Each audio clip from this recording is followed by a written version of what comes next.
Good morning, everyone. Can you all hear me? Yes, great. All right. I'm going to dive right in because we have a lot of ground to cover today in 3 hours. This is going to be a very deep dive into a lot of subjects regarding factory farming and how we can transition Indiana away from this industrial food system model to one that's more sustainable, local, and humane. So with that, I'm going to hopefully successfully share my screen with you. Let's see, here we go. And show. Oh, okay. Can everyone see the slides in front of you? Nods will work for me.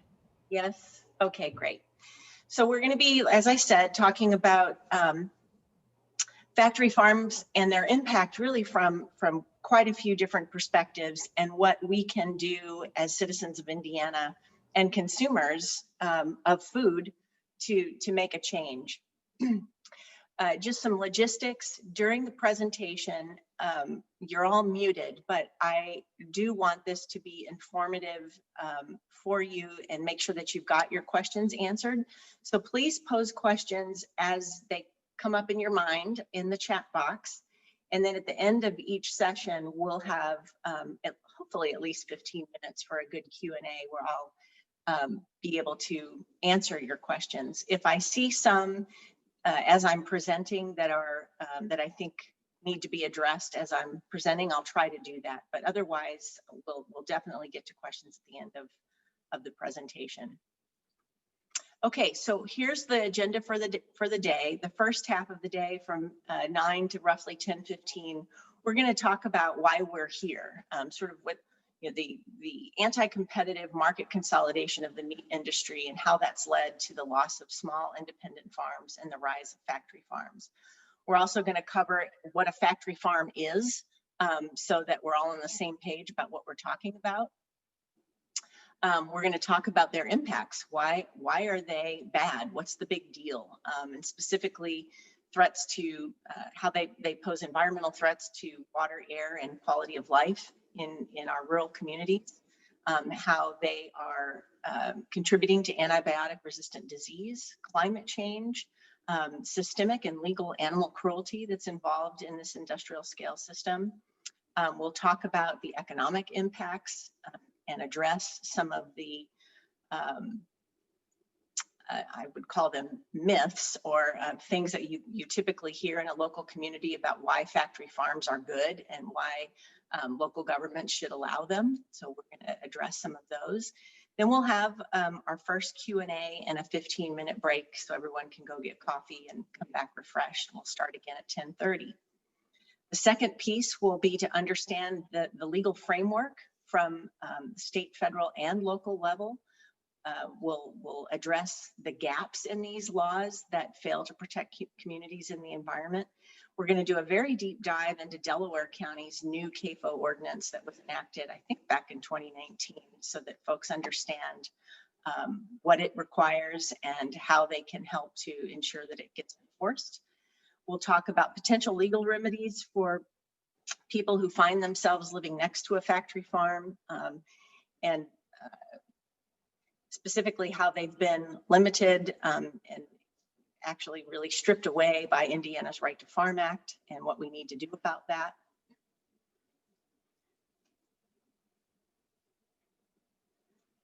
And then finally, we're going to end with what you can do.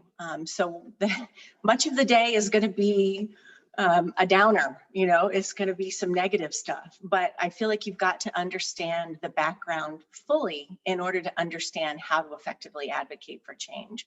So we'll talk about some common sense state regulatory reforms that we can all get behind, how we must push for amending our Unjust Right to Farm Act.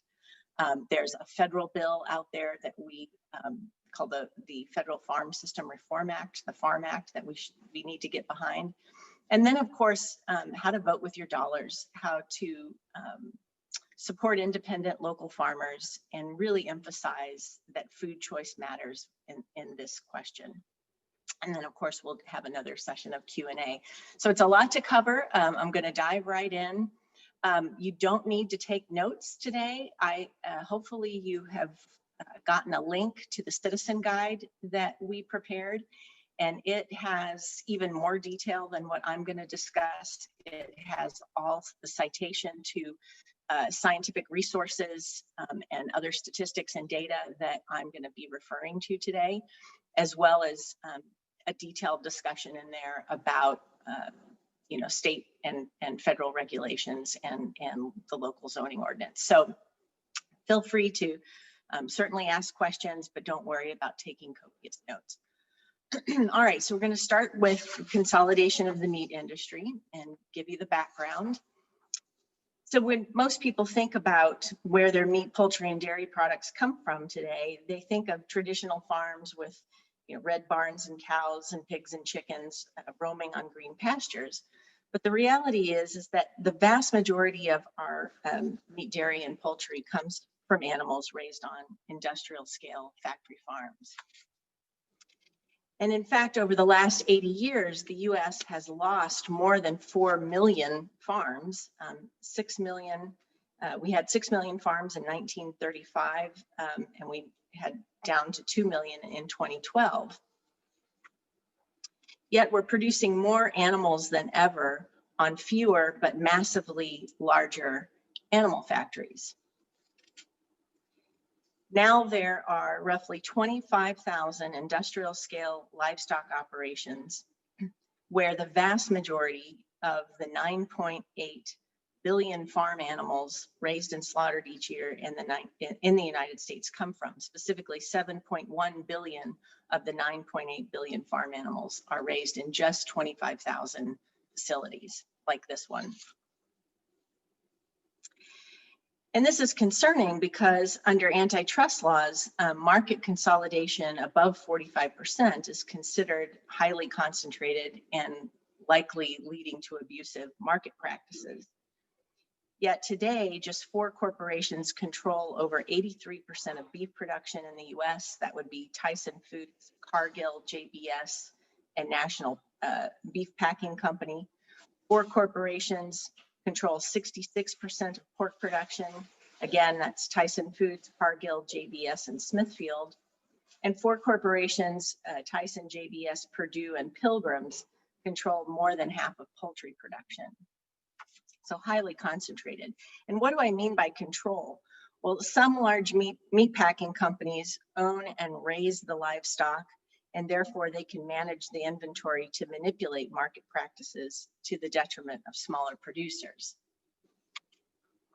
Others, known as corporate integrators, use production contracts where they retain ownership of the animals, but contract with CAFO owners or growers on the ground to raise them and to dispose of the waste. So what this does is it allows the corporate integrator that actually owns the animals that produce the waste to escape liability for proper handling and management of that waste. This contract, though, still allows the integrator to dictate how and when the animals are raised and to manipulate market prices.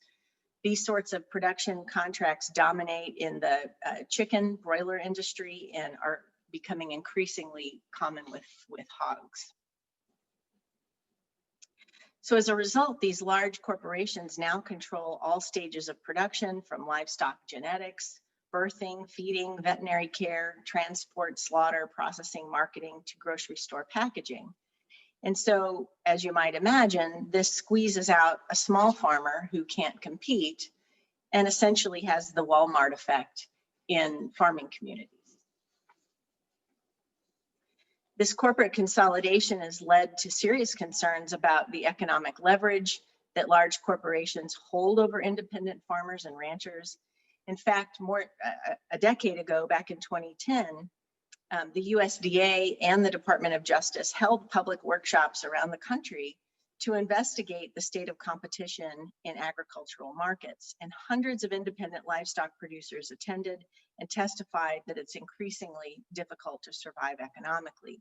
They urged the USDA to better regulate the anti-competitive practices of large agribusinesses, and their pleas were echoed by Representative by Senator Chuck Grassley of Iowa, who, this is his quote, said that the ag industry has consolidated to the point where family farmers, independent producers, and other smaller market participants do not have equal access to fair and competitive markets.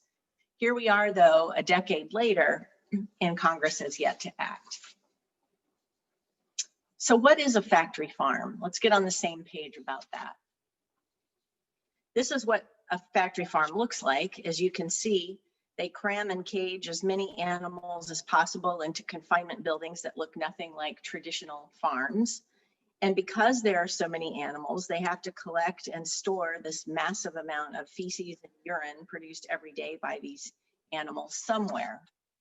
They do that in earthen lagoons, which simply means unlined cesspits that does nothing to keep contaminants from leaching into groundwater. Manure slurry tanks are another manure storage containment used, and as anyone who walks on sidewalks knows, concrete fails over time. And of course, if it rains a lot, these things can spill over. And then common in the hog industry are these massive underground manure pits. What you see in the lower right picture is building of one, and the slats above, as you see in the top left, are where the hogs live and then defecate, and their waste is collected below. And then when these pits and tanks and lagoons get full, of course, they have to dispose of the waste somewhere, so they spread it or spray it untreated on surrounding farmland. So that's what a factory farm is. And for regulatory purposes, they're also referred to as animal feeding operations, or AFOs, confined feeding operations, or CFOs under state law, or concentrated animal feeding operations, or CAFOs, for purposes of federal and state law. And I'm going to go into some pretty significant detail about the definitions of those terms in the second half of today. So let's talk a little bit about Indiana's factory farms. This is our current livestock industry, inventory, according to the USDA 2017 Census of Agriculture. We currently have 844,000 cattle, 4 million hogs, and 40 million chickens, among other animals. And the vast majority of these animals are warehoused at Indiana's roughly 1,800 or so factory farms. Delaware County is home to 8 of them. Just to show you specifically how concentrated and how controlling factory farms are with respect to livestock production, these are our production rankings according to the USDA Census. Layers are simply egg-laying chickens. In 2017, 26.4 million were sold. 24 million of those, or 90%, came from just 25 CAFOs. Similarly, with hogs and pigs, we rank 6 nationally for producing the most, with 11.3 million produced. 10.3 million, or 91% of those, came from just 516 CAFOs. So again, you can see these numbers, and they're in your in the citizen guide for future reference. But the point being that the vast majority of livestock produced in Indiana and around the country come from factory farms as opposed to independent producers. Well, why are factory farms bad? Well, let's start with threats to water quality.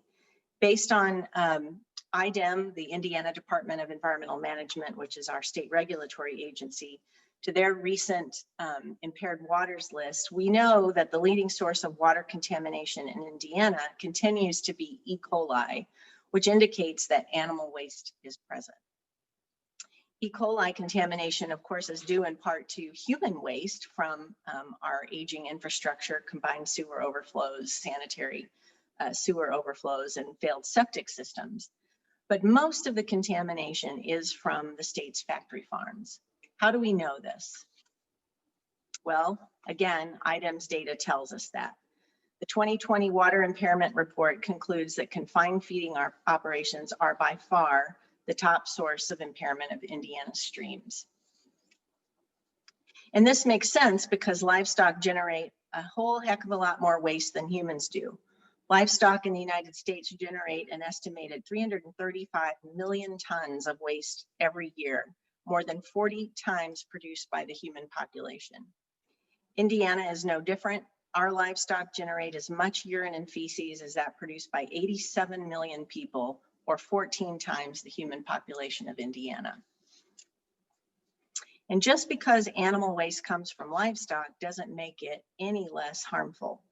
Indeed, the pollution strength of raw manure is as much as 110 times greater than that of raw municipal sewage, and is therefore arguably more harmful than human waste, according to the US EPA. Even so, under our current laws, livestock waste is allowed to be stored in unlined earthen lagoons and sprayed untreated on land, whereas human waste must be treated before it's ever released into the environment. And these pictures show the stark difference in the way we're handling livestock waste versus human waste. Can you imagine if your neighbor emptied his septic tank by spreading the waste all over his yard? I mean, that's essentially what we're allowing CAFOs to do next to where people live and children play. How does this waste get into our waterways? A couple of ways. When it's applied to land, it can wash away with rain or melting snow. It can also volatilize into the air, and that nitrogen that does that can get into waterways through atmospheric deposition. Manure pits and lagoons leak, leach, or overflow into nearby waterways or leach directly into the groundwater, which is especially dangerous given that so many of our rural Hoosiers rely on groundwater in untreated private wells for their drinking water. And according to Indiana's nutrient reduction strategy, nitrates are one of the most common groundwater contaminants found in the state and represents a threat to drinking water, precisely because excess levels can cause deathly illness, such as blue baby syndrome to our infants. The effects of water contamination from animal waste are very serious. Excess nutrients, phosphorus and nitrogen specifically in manure, is known to cause eutrophication of lakes and toxic blue-green algae blooms, which kill fish and other aquatic life. This blue-green algae, also known as cyanobacteria, can also be very harmful to humans. And this threat isn't theoretical. Every summer, IDEM closes numerous beaches due to the high concentrations of blue-green algae, and cautions against recreating on those lakes and reservoirs because exposure can lead to rashes, skin and eye irritation, nausea, stomach aches, numbness in extremities, and can be very dangerous for pets. These are some of the recreation advisories that IDEM put out this summer. We also know that this waste is getting in our waterways because of the 9 watersheds tracked in IDEM's water assessment. An average of 98% of stream miles were deemed not suitable for recreational use because of pathogenic E. coli contamination. In other words, our lakes and streams are seriously polluted with animal waste. Some of these stream miles are in Delaware County. I've listed them here. They're also listed in the Citizen Guide.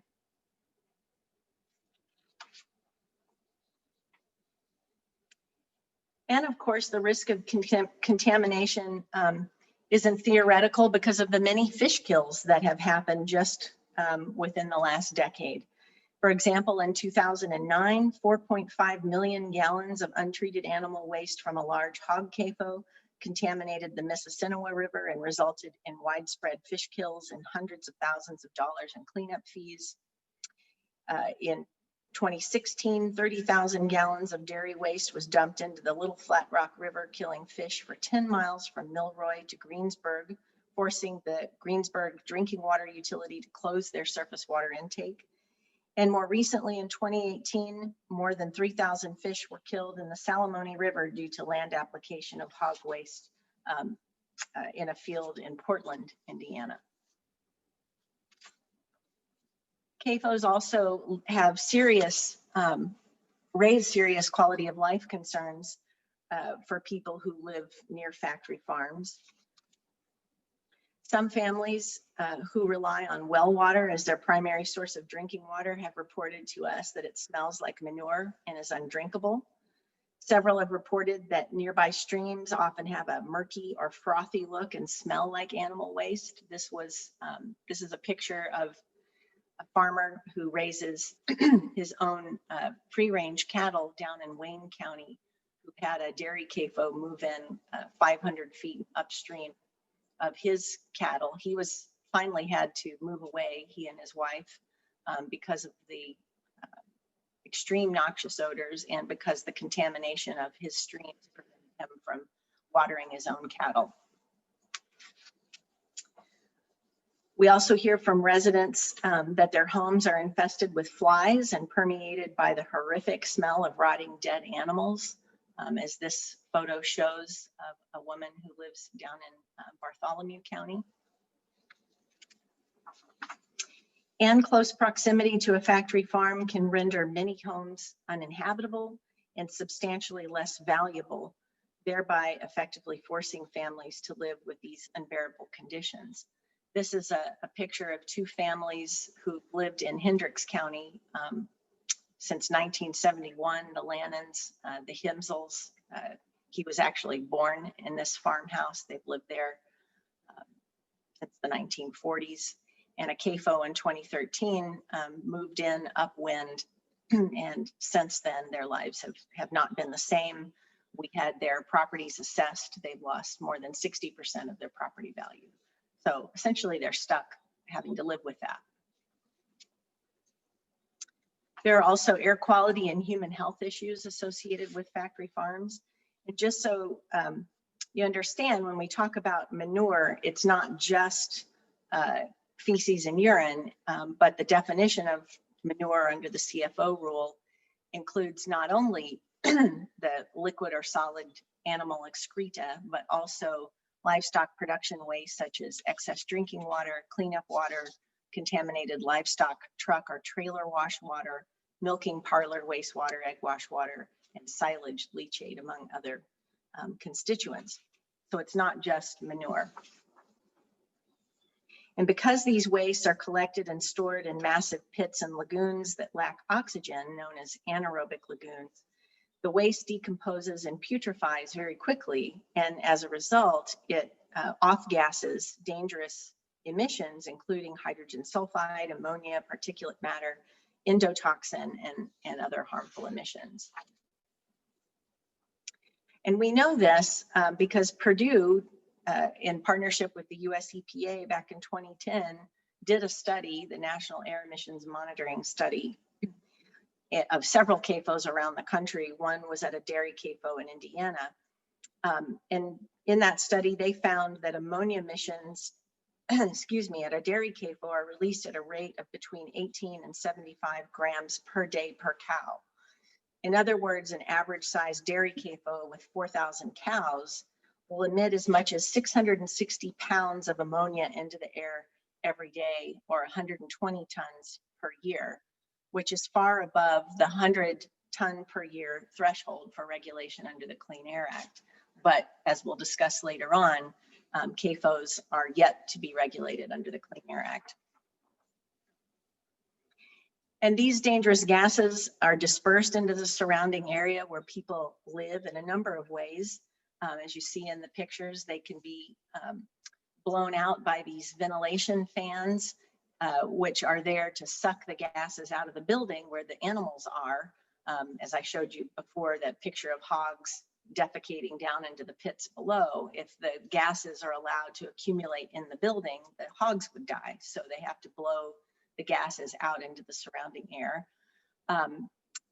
Manure lagoons are just open air cesspits, so the waste off gases from those pits and gets blown with prevailing winds.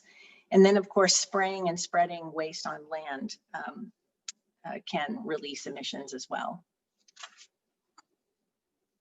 Of course, you know, common sense tells us that if brief exposure to a mere 60 gallons of urine and feces collected in a typical porta pot is uncomfortable, imagine what exposure to the stench of millions of gallons of animal waste in a massive pit or lagoon would be. And it's unbearable. I've experienced it myself. But more than just the extreme stench, these emissions are very dangerous to our health. They have serious health effects. One of the most dangerous gases produced is hydrogen sulfide. It can be harmful at even very low levels. It's a chemical asphyxiant, a potential neurotoxin that can cause damage to the brain and nervous system. And people exposed to concentrations of even 0.1 to 1 parts per million display neurobehavioral dysfunction, including abnormal balance and delays in verbal recall. Its effects are irreversible and can also include skin rashes, seizures, comas, and death. Like hydrogen sulfide, ammonia is a noxious gas that poses serious health risks. It has an acrid, repellent odor at levels above 0.7 parts per million. It causes eye irritation beginning at 4 parts per million and irritation of the nose and throat above 25 parts per million. Ammonia can also trigger asthma attacks in some asthmatics, which is particularly troubling for our kids. In fact, a study confirms that children with asthma had decreased measured lung function with increasing ammonia levels in the air. Consistent with that finding, a 2006 study found that children who attended a school located just a half mile from a CAFO showed a prevalence of physician-diagnosed asthma in 20% of cases, whereas only 7% of children exhibited asthma symptoms from the control school more than 10 miles away. The adverse human health effects from factory farm emissions are also not theoretical. More than 30% of CAFO workers report serious respiratory problems, as well as nausea, headache, and vomiting.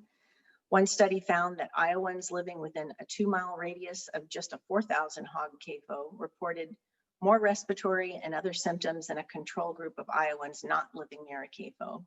Another study showed that people living near North Carolina hog CAFOs reported more confusion, tension, depression, and fatigue than those not living nearby. Due to these significant health threats, the American Public Health Association recently enacted a new policy statement advising federal, state, and local governments and public health agencies to impose a moratorium on all new and expanding CAFOs until these public health concerns are addressed.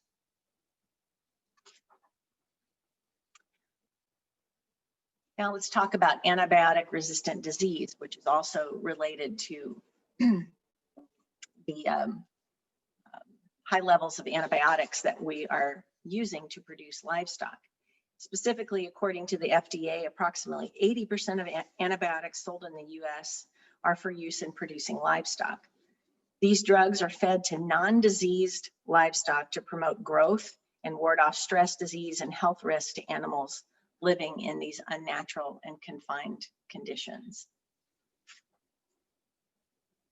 As you can see from this infographic prepared by the CDC, Centers for Disease Control, this prophylactic use of antibiotics in livestock has contributed to the evolution and global increase of antibiotic resistant bacteria in humans.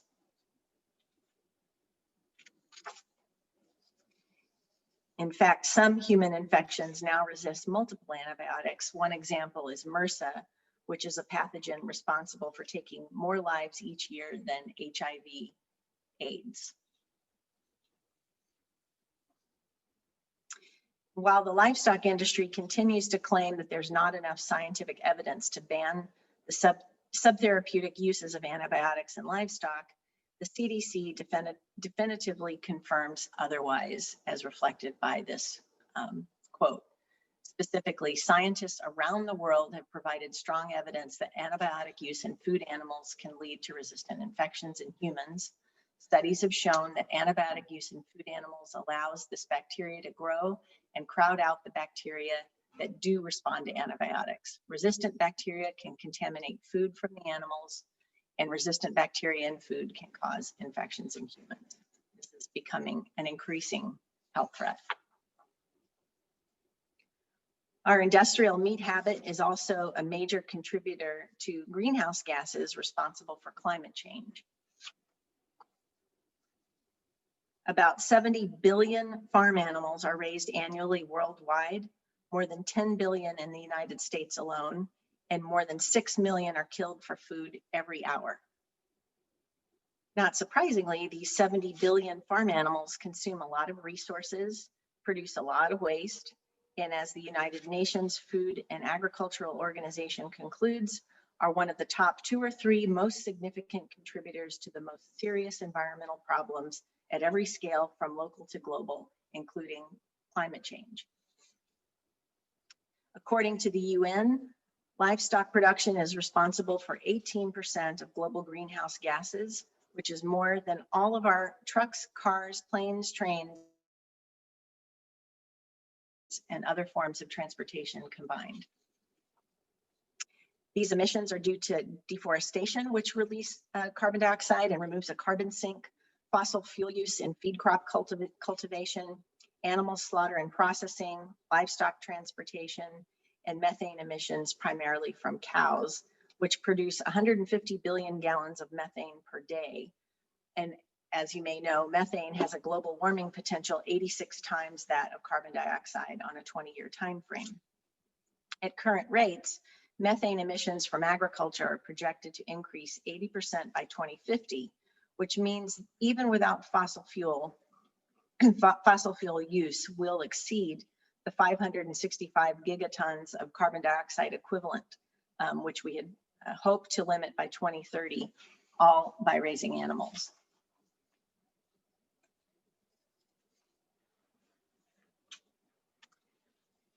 Factory farms are also one of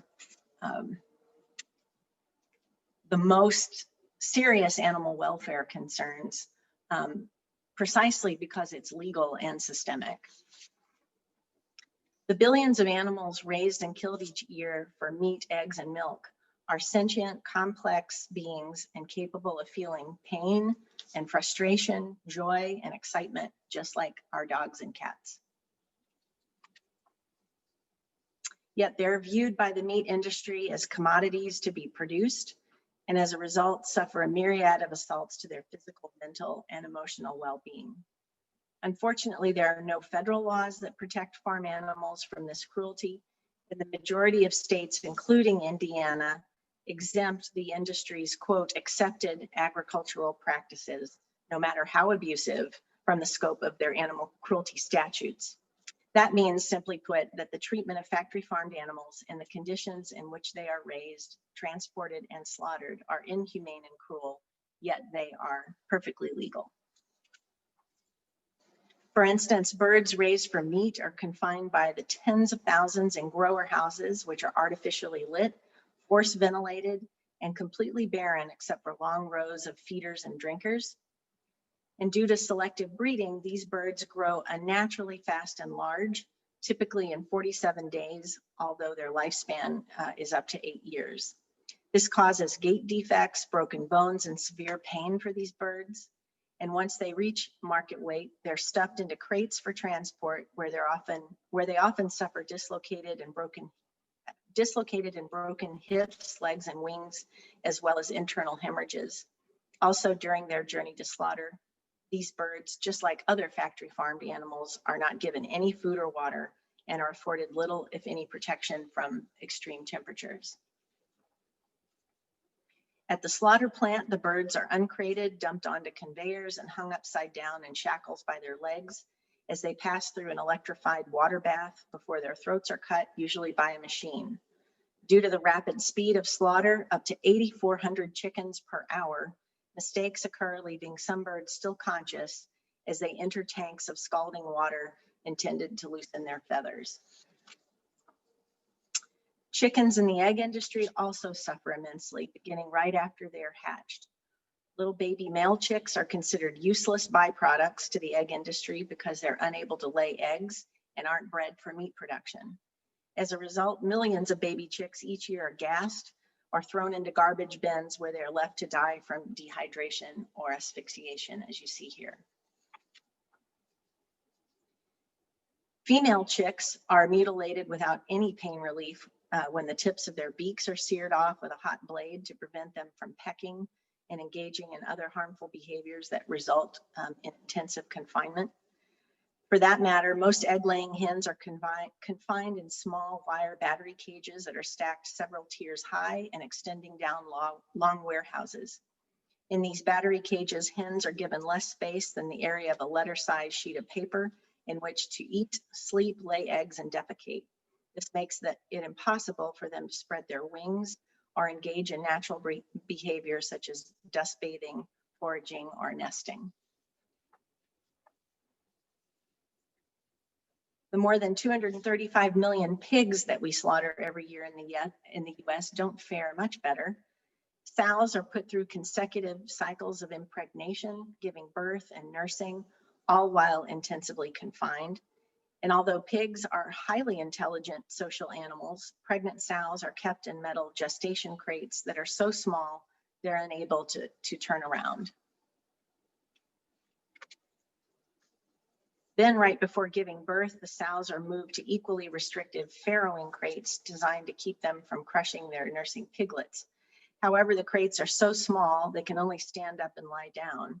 And then after the piglets are weaned, the cycle begins again for the mother pig, who churns out an average 2.5 litters each year until she can no longer produce and is sent to slaughter.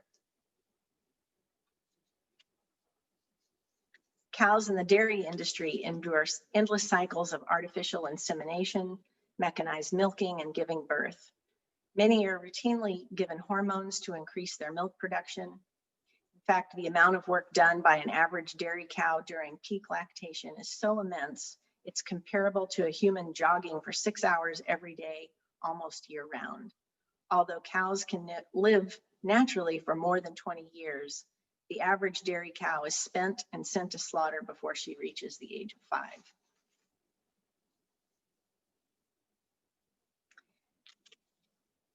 To continue producing milk, dairy cows must continuously give birth, but male calves are of no value to the dairy industry. As a result, within the first few days of life, male calves are taken from their mothers and raised for veal, where they are intensively confined and tethered in stalls so small they're unable to turn around for their entire 16 to 18-week lives before slaughter. These are just a few of the livestock industry's incredibly cruel and inhumane practices that treat animals as commodities for profit instead of living, feeling creatures. So let's talk about economic impacts of factory farms. As some of you may know, they're often promoted locally through claims that they'll bring economic vitality to an area. However, research definitely shows otherwise. They bring loss of jobs, depressed property values, loss of income for local businesses, and overall disruption of the local social and economic systems. They bring pollution problems and negative impacts on quality of life that so often results when a factory farm moves in. So let's talk about jobs. Excuse me. Do CAFOs bring jobs? Well, as we talked about earlier, many farmers are now contract growers for large corporations that own the animals and dictate all aspects of the livestock production process.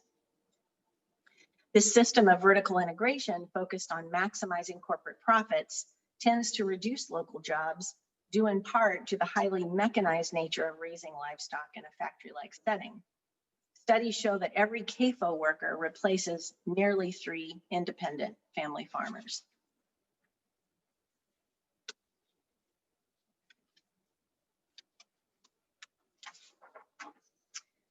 What jobs do exist on CAFOs typically come with low wages and undesirable working conditions, leaving them staffed by migrant workers who spend little money in the communities where they work. Communities with factory farms also typically have higher rates of unemployment because corporations that control CAFOs often require their contract growers to buy feed and supplies through the corporation rather than local feed and farm equipment dealers. In fact, an Iowa study found that roughly 70% of smaller livestock operations bought feed locally, but only 43% of large-scale operations bought local feed. Also, livestock from factory farms are slaughtered and processed at a facility owned by the corporation. This further degrades the local economy by taking business away from local butchers, independent slaughterhouses, and regional processing firms that would otherwise be able to provide employment opportunities, invest money locally, and create the economic multiplier effect that occurs when farmers buy their supplies locally and the money stays within the community. So do CAFOs generate local tax revenue? The short answer to that is no. CAFOs place a burden on county governments.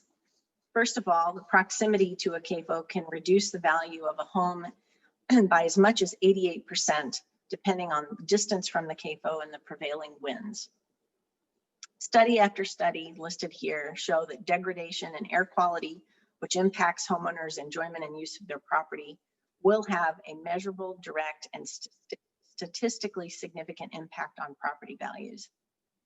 The screen that I showed you earlier of the Hemsels and Lannons, the couples that live in Hendricks County, we had their, as I mentioned, their properties assessed by a nationally renowned real estate appraiser who found that their properties had been devalued by as much as 60%.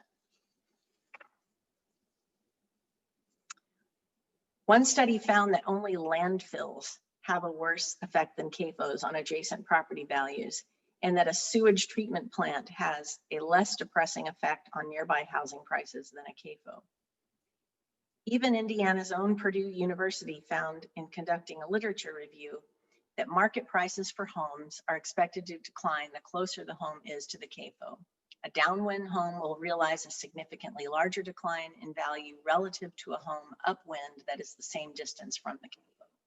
These potential inequities indicate that communities and operators must choose to site CAFOs in a manner that either minimizes differential impacts on home values or compensates those individuals disproportionately impacted. You'll see this quote is from a 2008 fact sheet from Purdue Extension. Yet here we are today in 2020, and our laws have not similarly followed to provide protections for these people who are disproportionately impacted. And going back to tax revenue, this loss in property value can affect tax assessments and therefore county tax revenues. A few years back in Bartholomew County, residents were able to obtain a 20% tax abatement due to property value loss from a nearby CAFO.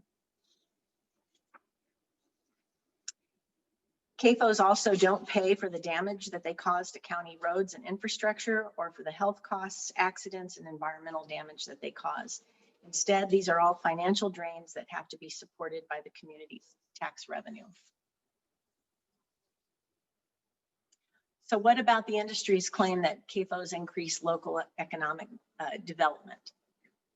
It's not true. Studies indicate that the concentration of corporate control and industrialization of agriculture are associated with economic decline, both locally and regionally. A study prepared a few years back by the Indiana Business Research Center touted the economic benefits of expanding livestock production in central Indiana, a region covering 16 counties that include Delaware County. This study, prepared at the request of the Indiana Soybean Alliance, which is a powerful agribusiness lobbying organization, estimates that every 3.15 million in additional regional livestock sales would provide $701,000 in new income and would create 28 new jobs in the region. But let's do the math. As impressive as that might seem, when averaged over the 16 county region, these figures are less promising. Specifically, $701,000 in new income averaged over the 16 county region would provide merely $43,812 in new income and create just under 2 jobs per county. Hardly a windfall return on investment. Then when you factor in the negative externalities that CAFOs impose on the environment, public health, and quality of life, the industry's promise of economic development is an empty one. On the other hand, if we invest in a clean, healthy environment with open spaces and quality outdoor recreation and amenities, that drives tourism, creates good paying jobs, and provides innumerable economic development opportunities. In 2019 alone, outdoor recreation and tourism in Indiana generated $13.2 billion in consumer spending by 81 million visitors, created 152,600. No, I am getting all messed up. 152,600 direct Indiana jobs, more than 4.3 billion in wages and salaries, and produced 1.6 billion in state and local tax revenue. In fact, more direct jobs in Indiana depend on outdoor recreation and tourism than agriculture, which brings in 108,000 jobs for the state. In Delaware County alone, tourism contributes around $230 million every year to the county's economy. So investing in a clean, healthy environment and quality outdoor recreation amenities leads to improved health outcomes, boosts property values, attracts new businesses, and enhances quality of life for residences, while making any community, rural or urban, a more attractive place to live. Allowing more CAFOs to spoil the land, air, and water with massive amounts of untreated animal waste, more than the human population produces, will predictably do just the opposite. As I mentioned earlier, we're going to talk about the legal framework, state and federal environmental regulations. We're going to do a deep dive into zoning law and specifically Delaware County's new CAFO ordinance that was enacted last year. We're going to talk about potential legal remedies with an overview of Indiana courts, some relevant theories of liability to address harm, and then how Indiana's Right to Farm Act plays into all of that. And then we're going to end on a positive note with some very specific calls to action for what you can do to get involved and advocate for common sense regulatory reform at the state level, including amending our Unjust Right to Farm Act, supporting a federal law that would do lots of great things that we'll talk about, and then of course what you can do in your own personal life, and then Q&A. So here we go. Let's start with state and federal environmental regulations, and specifically water quality regulation. But before we do that, I want to define some terms, which I said I was going to do at the outset, because they're important when you, in talking about regulations at all levels. So we're going to start with the basics. The definition of an animal feeding operation is simply, and this is a definition found in the Federal Clean Water Act, and it's a facility that confines livestock for 45 days or more during a 12-month period and does not grow crops or other vegetation during the normal growing season on more than 50% of the facility. The 45 days of animal confinement don't have to be consecutive, and the 12-month period need not correspond to the calendar year. The number of animals confined is irrelevant to whether a facility is considered an animal feeding operation or an AFO. And you should know that with very few exceptions, animal feeding operations are entirely unregulated at the federal and state level. Okay, so within the subset of AFOs are confined feeding operations, are CFOs. And a CFO is a product of state law, of Indiana's confined feeding rule. And they are defined as an AFO that confines at least 300 cattle, 600 swine or sheep, 30,000 poultry, or 500 horses. An AFO that violates water pollution control laws may be regulated as a confined feeding operation. The problem with that is, and we'll talk about this later on, is that since AFOs are unregulated and unpermitted, very rarely do their discharges get discovered by a regulatory agent, by IDEM or EPA, unless citizens are watching. And even then, those violations rarely result in them actually being put into the confined feeding program. Okay, so continuing on with definitions, a CAFO, a concentrated animal feeding operation, is a subset of CFOs, thus the concentric circles. And they just, the threshold number of animals is greater. To give you an idea, it's at least 700 mature dairy cows, 1,000 veal calves, 2,500 swine, each weighing 55 pounds or more, or 10,000 piglets weighing less than 55 pounds, et cetera, et cetera. From a poultry standpoint, 55,000 turkeys, 30,000 laying hens. So they're really big facilities. That's the minimum animal threshold number to be a CAFO, but as we'll talk about, most CAFOs nowadays are far larger than those animal numbers.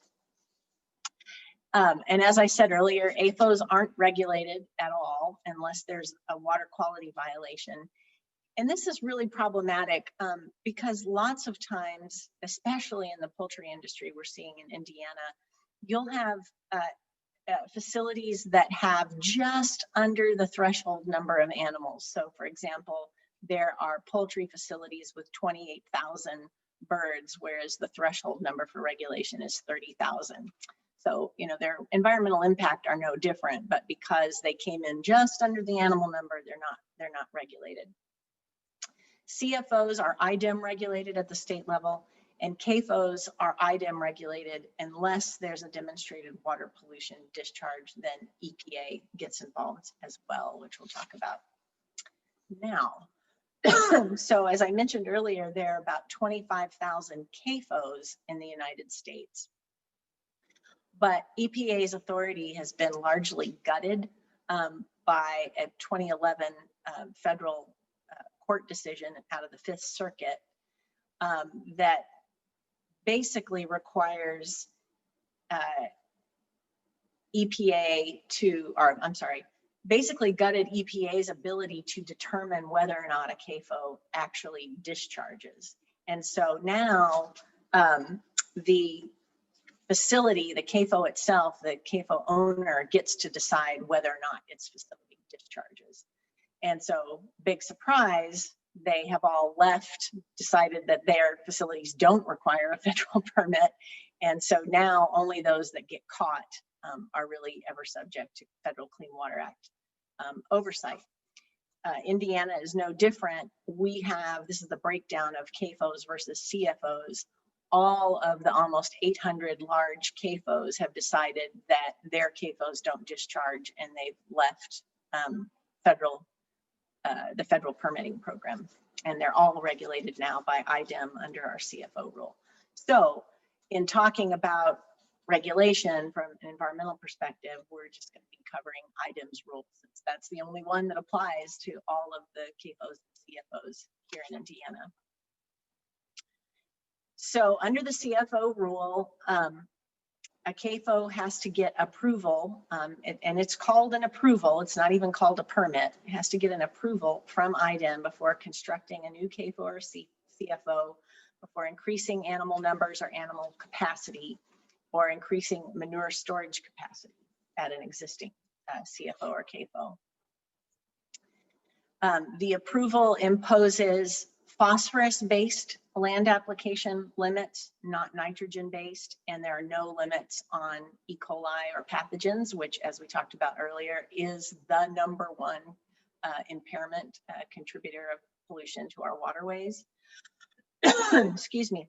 There's a prohibition on waste application to heavily saturated from rain ground or frozen or snow-covered ground.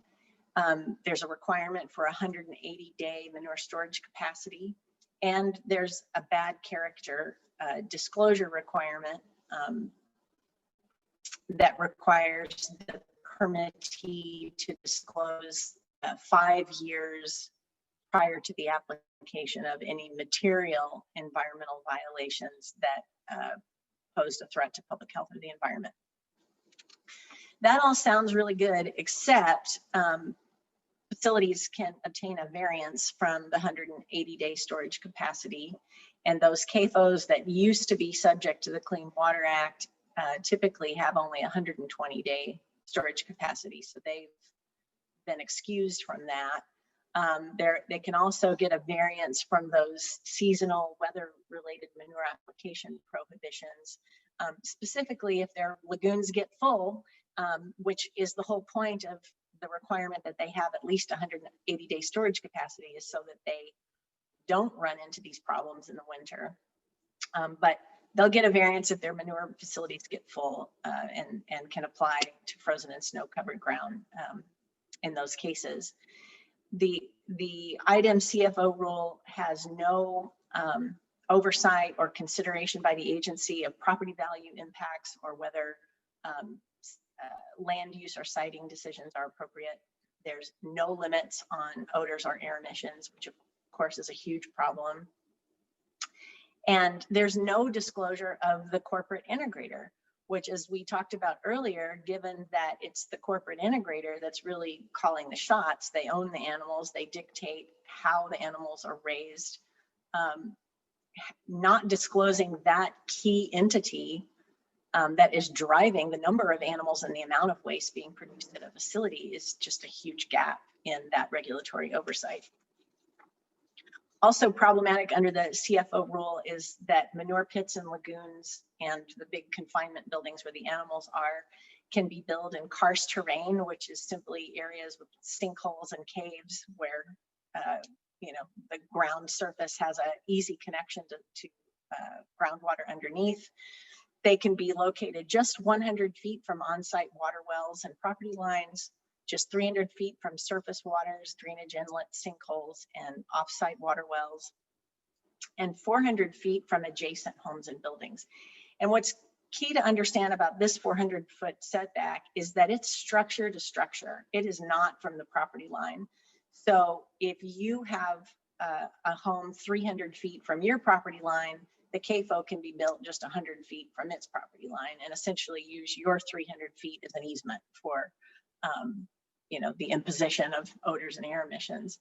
And then 1,000-foot setback from public water supply or intake structures. Excuse me. When a developer is submitting an application for a new CAFO or to expand an existing one, the rule requires that they make only a reasonable attempt to notify owners within a half mile of the CAFO structures, again, not from the property line. So it's not, you know, written notice isn't required. It's whatever is reasonable, which the developer gets to decide. That then triggers a 33-day public comment period. And an informational meeting can be held at the discretion of IDEM if enough local residents request it. The problem is that unlike other environmental statutes like the Clean Water Act or Clean Air Act, or even some of our state environmental laws that require IDEM to actually consider public comments in its decision making and respond to them, IDEM does not have to do that under the CFO rule. The agency often does in highly contentious situations, will at least respond to comments, but it doesn't have to consider them in its decision making. Also problematic is their secret record keeping. The required operating records, including the land application records, so you know, information about where and how much waste is being applied to surrounding lands. Those records are kept on site by the CAFO owner. They're not submitted to the agency and not made available to the public, which is completely different than how we regulate under industries where, for example, under the Clean Water Act, a regulated permitted industry would have to submit quarterly discharge monitoring reports, or under the Clean Air Act would have to submit its stack tests, results of that to IDEM. All of these records that would help us understand what's going on are kept by the CAFO owner. And then also problematic is that a facility is required to be inspected by IDEM only once every 5 years. So there's really no meaningful mechanism for transparency or public accountability or enforcement under the rule. Also, as long as the CAFO or CFO meets the rule's meager requirements, IDEM has no authority to deny a permit to protect surrounding neighbors from air emission impacts, property value impacts, or anything that isn't specifically regulated under the rule. And for that matter, so it's kind of, just checkbox, do we meet these minimal setbacks? Do we meet these things? If so, IDEM has no authority to deny. And what we've seen is since the CFO rule went into effect in 2012, IDEM has not denied a single permit in those 8 years.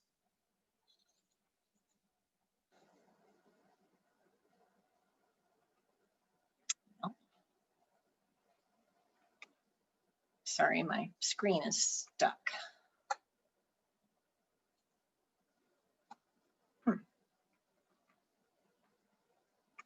There we go.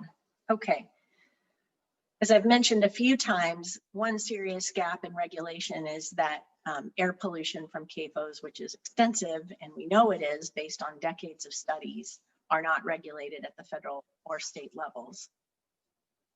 Despite this, very significant data from numerous scientific and industry-funded studies conducted over literally decades, we know that CAFOs generate very noxious odors and produce very dangerous air emissions that threaten the health of people who live nearby.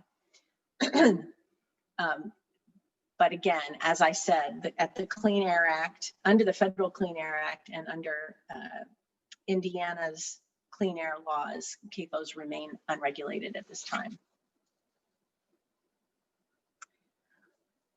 One ray of hope, back in 2017, a federal court decision confirmed EPA's authority under EPCRA, which is the Emergency Planning and Community Right to Know Act, that large CAFOs that release in excess of 100 pounds of ammonia per day were required to report those hazardous releases to local and state emergency planning authorities. However, and prior to that, what you're seeing here on the screen is a worksheet that was prepared by the National Pork Producers Council to help hog producers calculate their ammonia emissions to determine whether or not they needed to report those emissions. And typically, if you're a CAFO with in excess of 2,500 grown hogs, you would have to report. Yet the industry fought tooth and nail into having to comply with this. And as a result, under the Trump administration, the legal win, the requirement was undermined by the EPA, excuse me, with a rule that was final rule that was passed in 2019. In addition, Congress passed, I think it was in 2018, the Fair Agricultural Reporting Method Act, or the Farm Act, which exempts CAFOs from having to report their emissions under CERCLA, which is our Superfund law.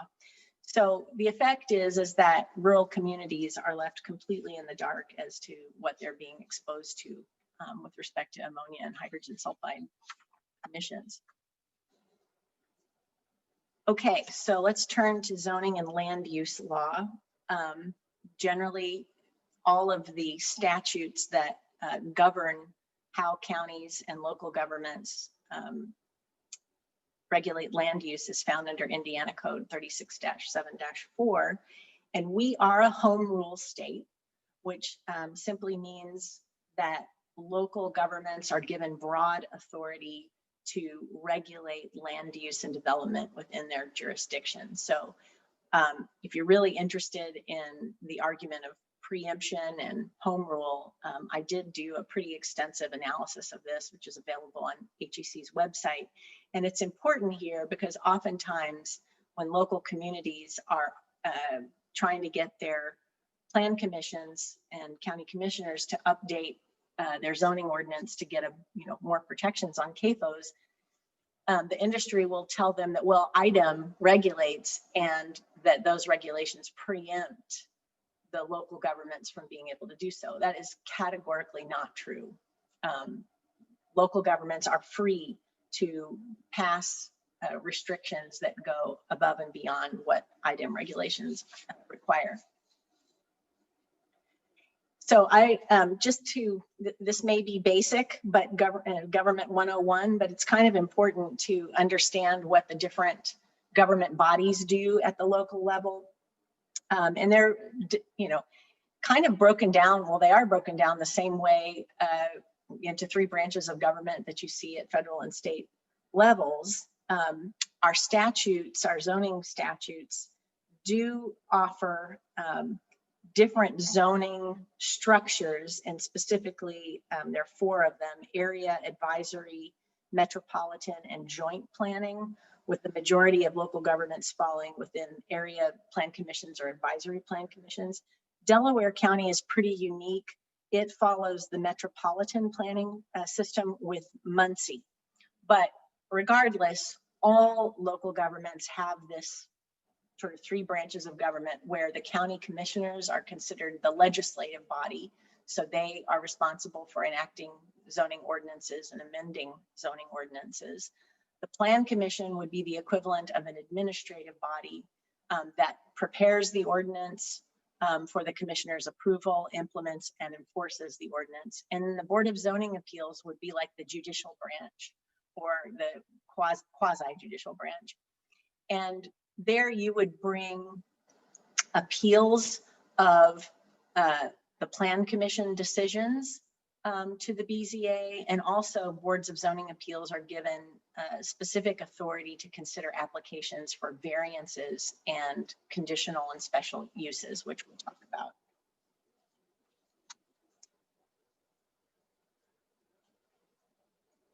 One thing that's important is before a local government can implement a zoning ordinance, it has to develop a comprehensive plan. And the comprehensive plan is really, it's not law, it's a collection of ideas, policies, strategies, designs. It's really guiding principles for the purpose of maintaining and improving the general health, safety, convenience, and welfare of the community's citizens.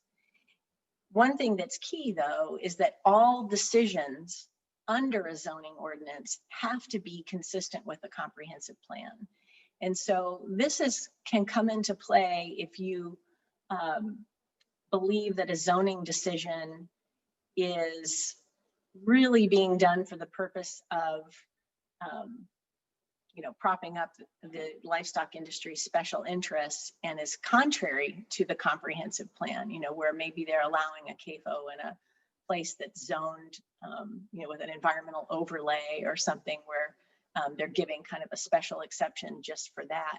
You could make the argument that, hey, that's not consistent with the comprehensive plan. And there are a few court decisions out there that have considered that as a basis for challenging a zoning decision. Zoning ordinances generally separate land into use districts for the protection of public safety, health, welfare, and morals. And they may also regulate how real property is developed, maintained, and used, including set requirements for site conditions, restrictions on development areas prone to flooding, restrictions on the kind and intensity of uses. And zoning ordinances notably can impose performance standards on the emission of noises, gases, and particulate matter into the air or ground or across lot lines. And one thing that's notable in our zoning statute, it requires that all zoning ordinances and zoning decisions be done for the protection of public health, safety, and welfare. Nowhere in the statutory provisions that govern zoning say anything about zoning decisions furthering special industry interests. Unfortunately, we're finding that is not being followed, but it is something that if you're involved in a local zoning decision, to keep hammering that point home.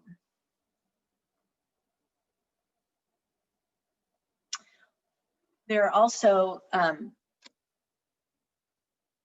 provisions that prohibit Plan Commission members and BZA members from participating in a hearing or a decision of that commission or body concerning a zoning matter in which the member has a direct or indirect financial interest. And if that happens, the person is supposed to recuse themselves. They also are prohibited from directly or personally representing another person in a hearing before that commission or body concerning a zoning matter. In determining whether to disqualify a member of a plan commission, BZA, or legislative body for having a conflict of interest, Indiana courts are not limited to ascertaining whether the member actually exercised improper influence over other members or whether the prohibited interest actually affected the member's vote. And this is key. Rather, courts may find a conflict of interest upon consideration, and this is a direct quote from a recent case, whether the situation is one reasonably calculated to weaken public confidence and undermine the public sense of security for protection of individual rights in the exercise of zoning authority. When a biased plan commission or BZA member participates in a zoning decision, the decision may be vacated by a reviewing trial court. So I'm bringing this up because I often hear people's concerns that, and we know that there are, Farm Bureau members, pork producer members that are, and CAFO owners that are on local zoning boards. So it's key to be on top of that, to understand if there are potentially conflicts of interest that are involved, that you could demand that that member recuse him or herself from voting.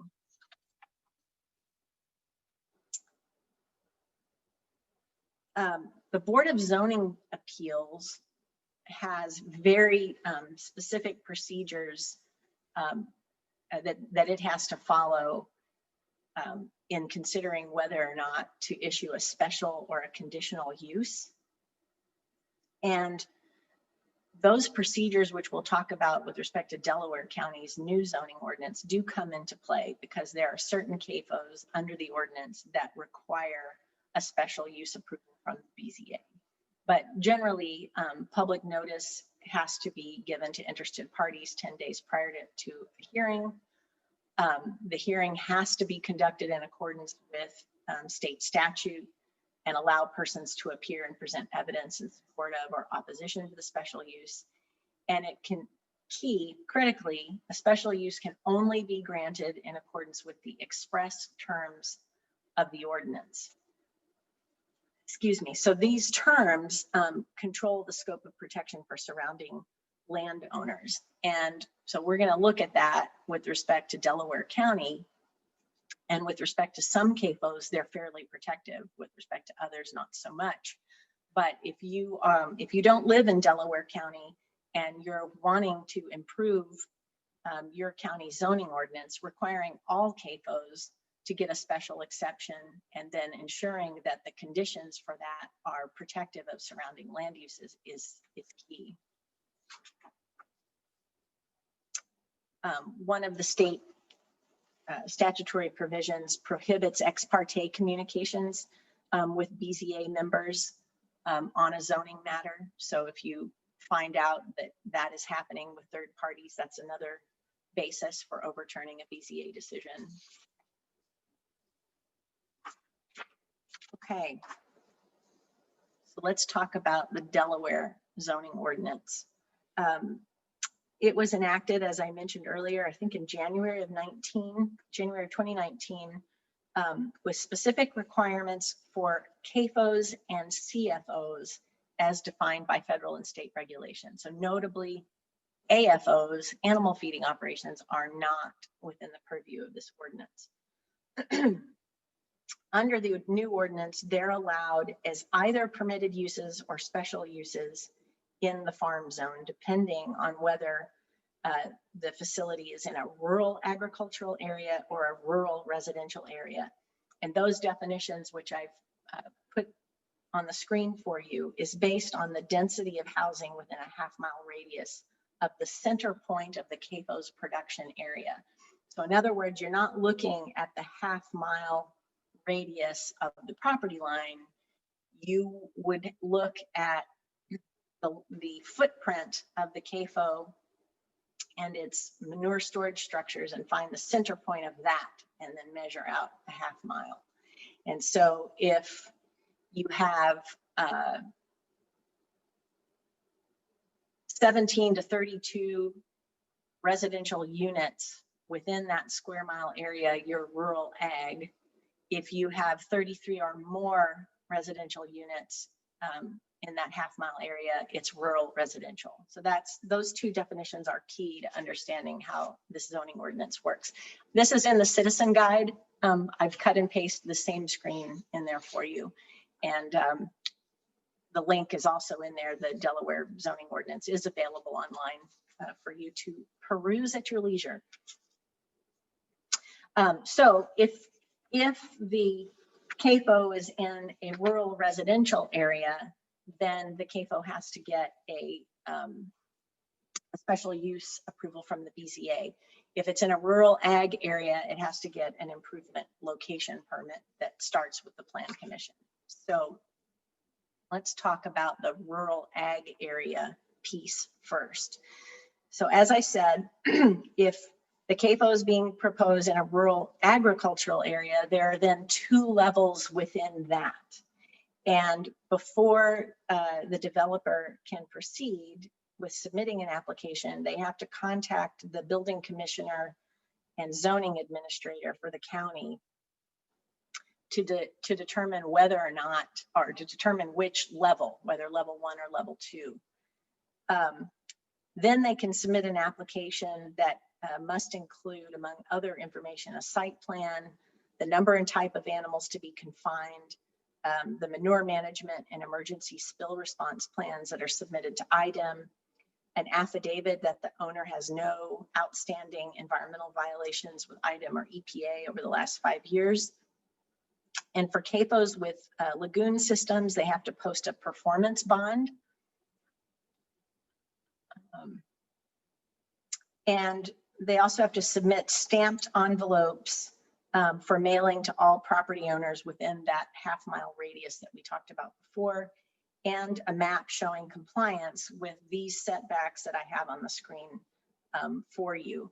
And you'll see that the setbacks are generally more, well, they are more protective than the IDEM CFO rule. But for residences, not really a lot, especially if you're in the level 1 area. But there are greater protections for schools, for recreation areas and churches. So those are important to know. But again, in my view, these setbacks, well, not my view, based on scientific studies, we know that air emissions can travel, the plumes can travel up to 3 miles. So these setbacks, especially from residential areas, really are not that much better. Also, regardless of which level, all new and expanding CAFOs and CFOs have to meet these environmental separation distances and setbacks from property lines, road right-of-ways, and notably other CAFOs, which is a good thing, because oftentimes in other counties, you'll find CAFOs very densely close together, which is just horrific for people who have to live nearby. Other than the setback for public water supplies, the non-lagoon system setbacks are the same as IDEMs, as you can see. Also, the ordinance requires all CFOs and CAFOs to have at least 360 days of waste storage, which is double what IDEM requires. And they're subject to annual inspections by the Plan Commission Office and Health Department. So that is certainly better than what the 5-year inspection requirement of the IDEM CFO rule. Okay, so we talked about the, excuse me, the process for if a CAFO or a CFO is allowed as of right, is a permitted use, and just has to get an improvement location permit. That's what we just covered. There are different requirements for CAFOs with 20,000 or more animal units. And so let's talk about what an animal unit is. And it's defined under the ordinance. it's the animal equivalent of 1,000 pounds of live weight, where a dairy cow would be 1.4 animal units. A hog weighing over 55 pounds is 0.4 animal units, and chickens with non-liquid manure systems are 0.01 animal units. So that means, just so you're clear on this, a CAFO with 20,000 animal units would be the same as a CAFO with at least 14,200 dairy cow, 50,000 finishing hogs, or 2 million chickens. These would be massive, massive facilities.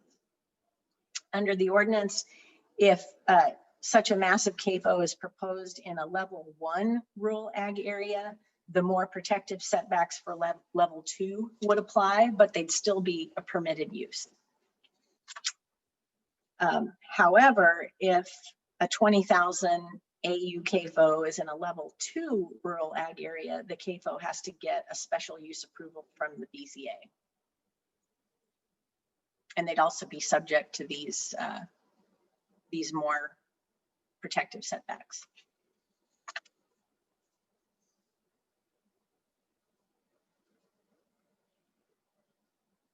Okay, so let's talk about the procedures for getting that special use approval from the BZA. And again, it applies under the ordinance to CFOs and CAFOs in rural residential areas.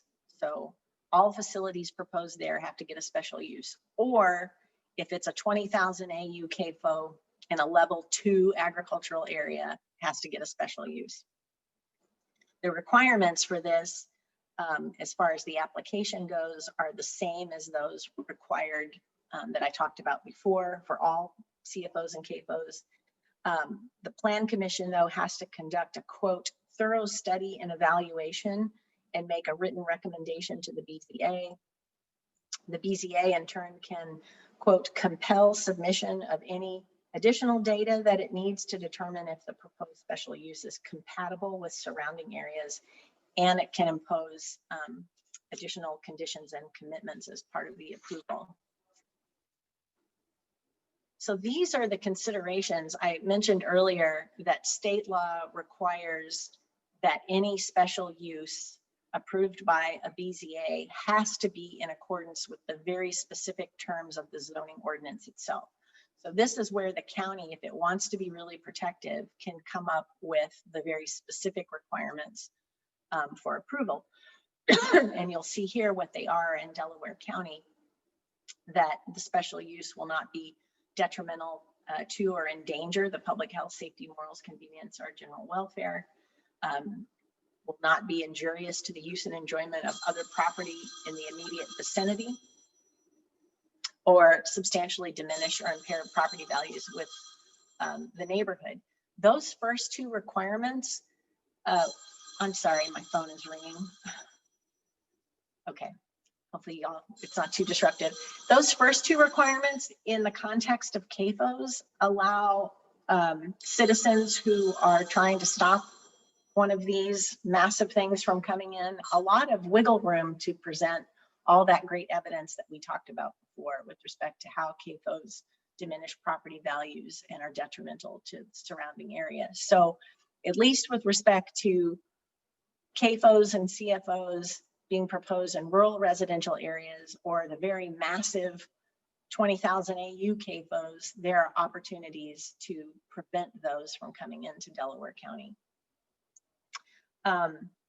Also notably, the BZA, simply if a CAFO were to meet these requirements, or present, the CAFO developer presents evidence that it would meet these requirements, the BZA isn't bound to issue the special exception. It doesn't have to under the ordinance. In some counties, that's not the case.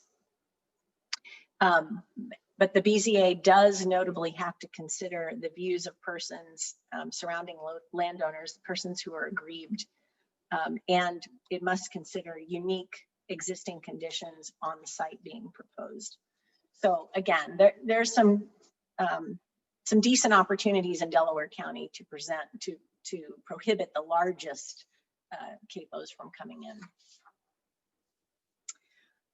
The county has developed a GIS map that says that it delineates the 3 levels of restricted areas for CAFOs. I have tried to understand this map.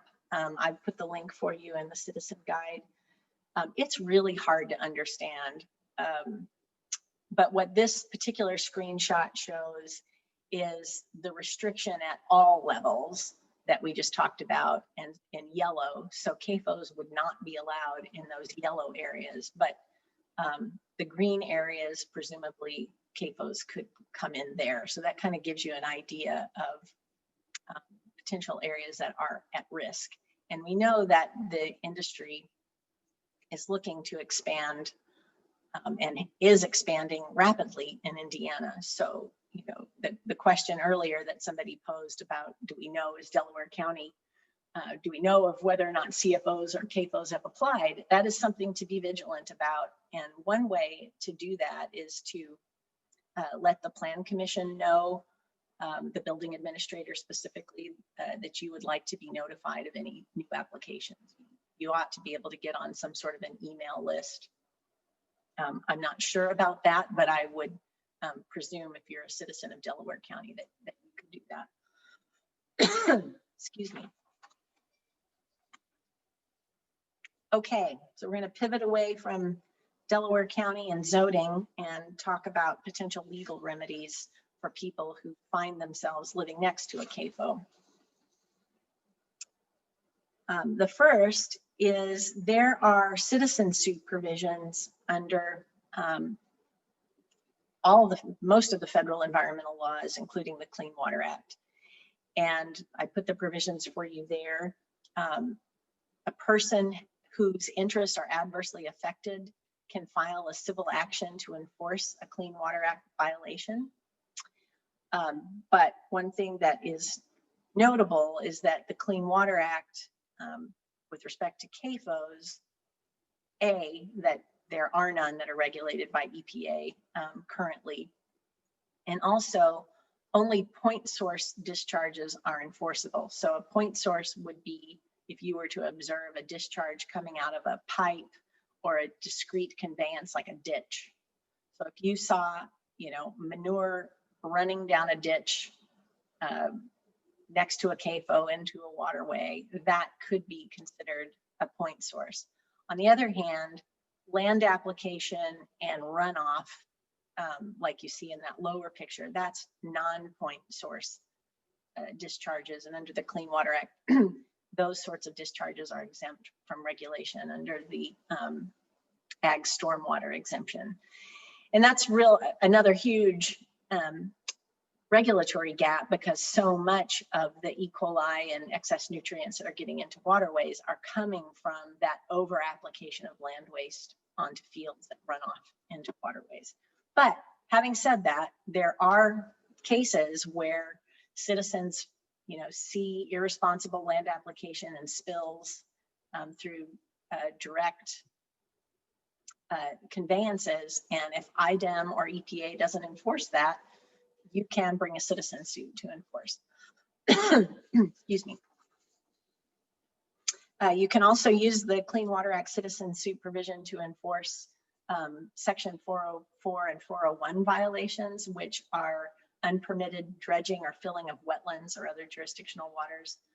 And that happens quite frequently with respect to CAFO development. One of the cases that I'm involved in now in Newton County is specifically a citizen suit to enforce 404 for unpermitted filling of wetlands. To bring a citizen suit, you have to provide 60-day notice to EPA and IDEM and the Indiana Attorney General and the violator. And after that 60-day notice period, if the agency isn't diligently prosecuting its own enforcement action, then you can file. If the agency does bring its own enforcement action, you can still intervene as of right in that action. So the idea here is the notice period is to give the agency the opportunity to do the right thing. If it does, your citizen suit would be preempted. You wouldn't be able to bring it, but you could still intervene in the agency's case to make sure that the agency is also representing your interests.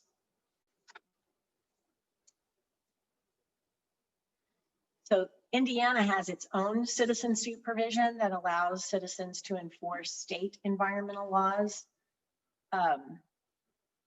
Unfortunately, in the CAFO, CFO realm, if the violation does not cause a discharge to waters of the state, if the release of waste doesn't cross property lines or is corrected immediately or within a quote reasonable time as specified in a written notice of violation, or isn't a recurring violation that represents a threat to the environment, then you can't enforce. So that's kind of problematic because proving, you can see waste running into a waterway, but there's pretty specific parameters to prove what a discharge to waters of the state are.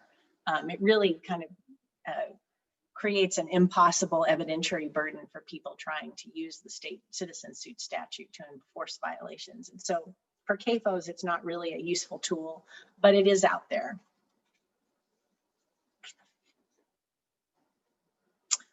One area of promise is the Federal Resource Conservation Recovery Act, or RCRA. That's our federal law that governs the disposal and management of solid waste and hazardous waste. And there was a 2015 federal decision that I've cited for you there that was against a huge dairy CAFO under the RCRA citizen suit provision. And of course, the industry has argued that RCRA shouldn't apply to animal waste because it's really a fertilizer and it's applied to cropland to help grow crops. And so therefore, it's not really a solid waste because the industry isn't disposing of it. But in that case, the court considered that the CAFO was not, the way it was handling its huge amount of waste, it was essentially disposing or open dumping and causing an imminent and substantial endangerment to human health and the environment, and therefore it was subject to RCRA. So to prevail on that, you would have to demonstrate that the management practices are really in the nature of disposal of waste, not fertilizing crop ground, and that that open dumping or disposal is contaminating groundwater or harming the environment beyond the property lines. So that's RCRA.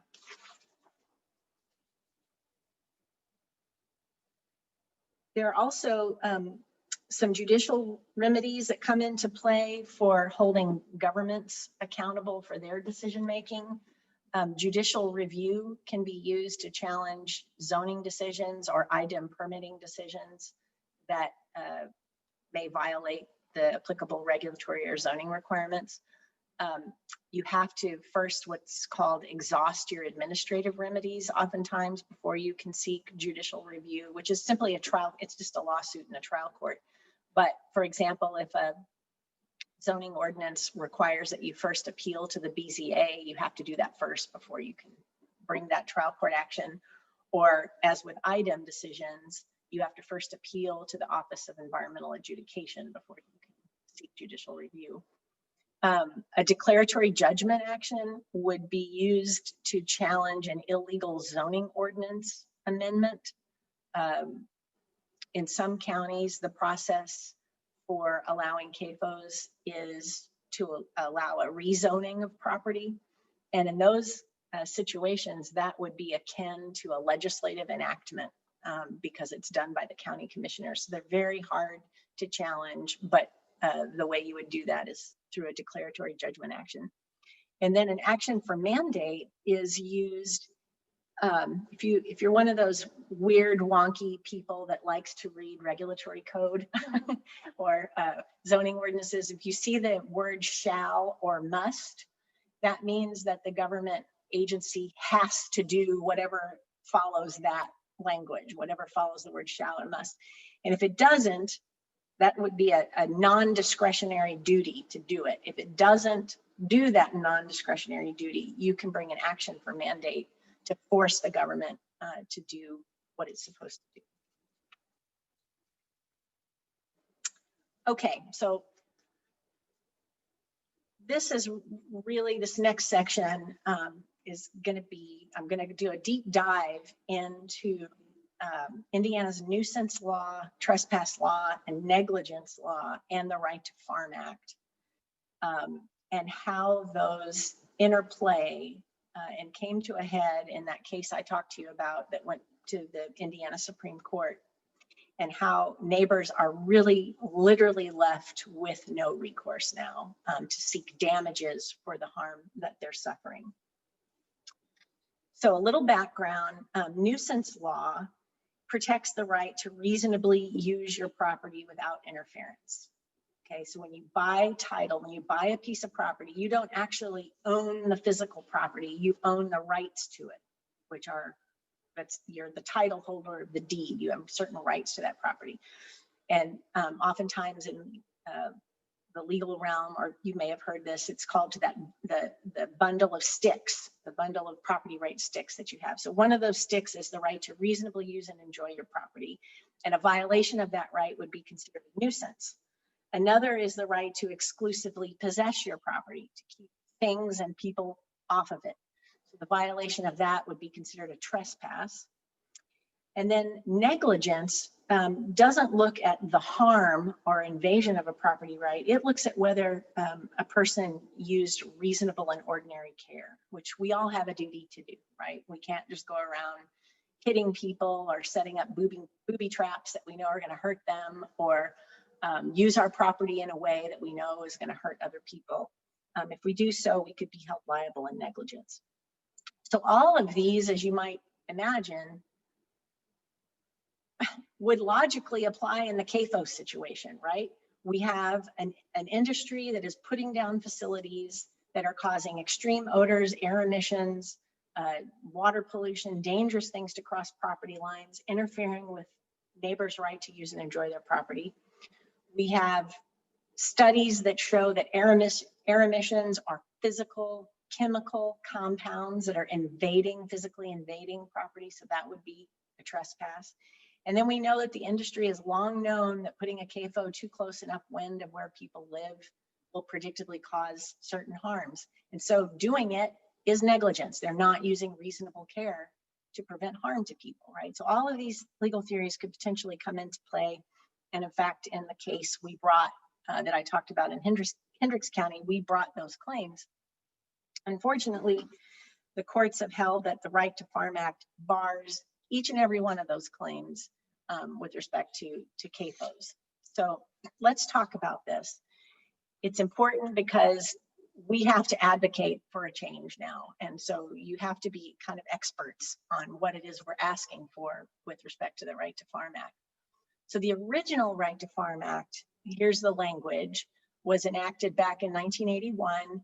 And as I mentioned before, the idea behind this law was to protect farmers from urban sprawl, people moving from the city out to the country, suing the farmer and not liking the smell. And so it held, or its language basically says that an existing farm that's been around for a year doesn't become a nuisance by changed conditions in the vicinity of the locality. You see that language in the first paragraph. That's referring to people moving in. So that's the changed conditions. So it doesn't become a nuisance by those changed conditions after 1 year if there's no significant change in the type of operation, which would include type, size, or hours. So the idea there is, okay, even if you're one of those city dwellers that moved from the country next to an existing farm, if that existing farm was row crops or a small livestock farm that wasn't causing any problems, it wasn't a nuisance. So you didn't move to the nuisance, it wasn't a nuisance. And then if that non-nuisance farm changes into a CAFO, for example, and does cause harm, the original Right to Farm Act would still allow neighbors to sue in that circumstance. The other provision is that for protection under the original law was that the operation would not have been a nuisance when it began. So in other words, when it was first plopped down, even if it was a large livestock farm that would be a nuisance if people lived nearby, nobody did live nearby, so it would not have been a nuisance. It was not a nuisance when it began. So that's the original law. It was a codified, the coming to the nuisance doctrine. And in fact, there were court decisions that followed that confirmed that, you know, people can't move from the city out to the country and sue farmers. So there was nothing wrong. There was nothing untoward or weird or unconstitutional about the original Right to Farm Act. Come along 2005, and Indiana, like many other states, amended the Right to Farm Act to redefine what it means to be a significant change. Under the amended law, the conversion of one type of agricultural operation to another, or a change in the ownership or size of an agricultural operation, is no longer a significant change. So to be clear, you see these two pictures, cornfield to 4,000 head dairy CAFO is not a significant change that would remove the Act's protection under the new Right to Farm Act. So if you moved in next to the cornfield back in the 70s, and then fast forward 3 decades later, a CAFO is plopped down, you are considered, the farm is considered to have been there first and not to have undergone a significant change, and the Right to Farm protects the CAFO. And that's exactly what happened in our case, the Hendricks County case. There, Richard and Janet Hensel, up in the upper right-hand corner, live in a farmhouse that was built by Richard's parents in 1926, where he's lived almost his entire life. Bob and Susan Lannon, down in the bottom left, built their home in 1971. In 2013, an 8,000 head hog CAFO was built right next to them. And the court, in considering our case, said that, well, they moved to the potential future nuisance back in 1926 and 1971, given that 2005 amended significant change provision. So in effect, the court held that they retroactively lost their vested property rights and the right to sue for nuisance when a CAFO was built next door the day that CAFO was built. Unfortunately, the court also held that the Right to Farm Act bars not only the nuisance claims, but the negligence and trespass claims too, even though the current Right to Farm Act has an exemption for negligently operated operations. And let's talk about negligence for a minute. One of the things that we presented as evidence is the decades of studies by the industry and its own best management practices for CAFO siting specifically. This is one example of that. There are many others.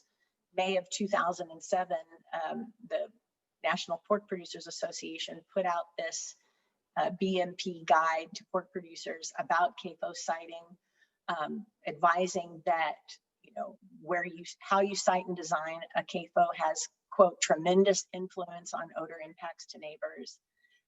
Then it lists out the factors impacting that zone of influence, including prevailing wind direction, cautions against siting CAFOs upwind, recommends using a computer model, which Purdue has developed for, you know, kind of considers like the number of animals, the type of animals. You plug all that into a computer program and it'll spit out a suggested responsible distance for siting a CAFO to avoid impacts, to avoid putting CAFOs uphill, because that allows ammonia and hydrogen sulfide, which is heavier than oxygen, to kind of flow downhill.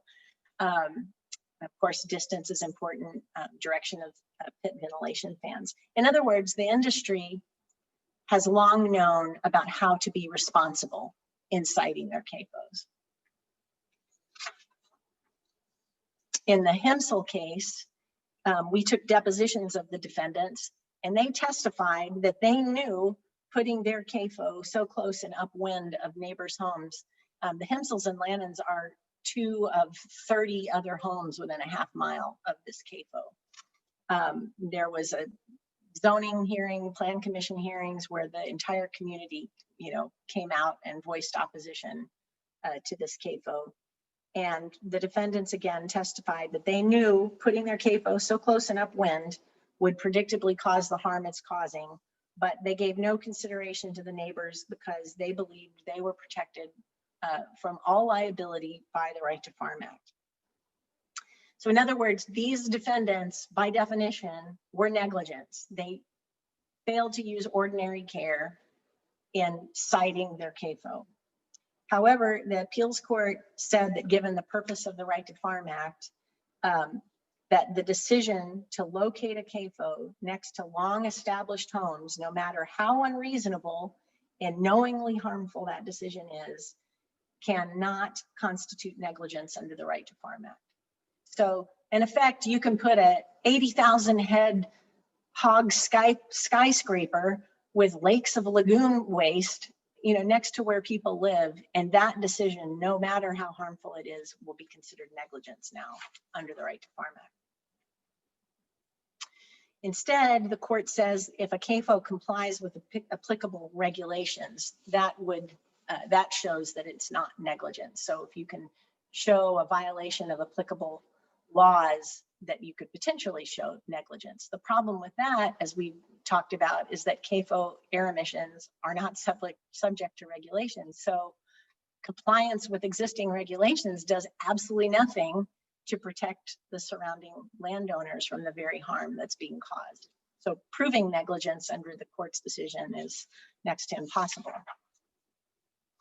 So again, this means under current Indiana law, as long as a CAFO, which in this case with 8,000 hogs, operates pursuant to the very regulations that allow it to confine 8,000 hogs, produce millions of gallons of feces, urine, and other animal waste each year, and blow the resulting stench and waste particles into neighboring homes, such a harmful CAFO is not, as a matter of law, being negligently operated under the Right to Farm Act. This outcome should be of critical concern to state lawmakers and citizens everywhere, because Indiana's 1,800 confined feeding operations have no restrictions on their size or number of animals and can be located within 400 feet of existing homes and 100 feet of property lines, regardless of their size, regardless of the amount of waste that they produce. So we have to advocate for a change in law on this one. I'll talk about that more in a minute. Excuse me.